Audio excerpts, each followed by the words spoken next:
so pretty disappointing to find out that that hole has been blown out and that post is not going to fit in there snugly. As you can see, it said push it down until it's tight, but it's already bottomed out and there's just nothing holding it there. And it looks as though the post hole for the pin, is the right height with the other pin, so that doesn't look like it's a problem, but it sure looks like it's going to be a problem getting that to anchor in that hole.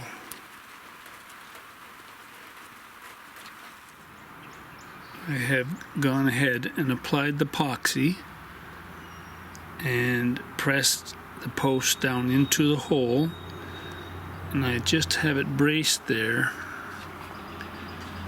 with the adjustable wrench so that it stays in proper alignment while it cures. And I'm just going to leave it alone now for a good bit of time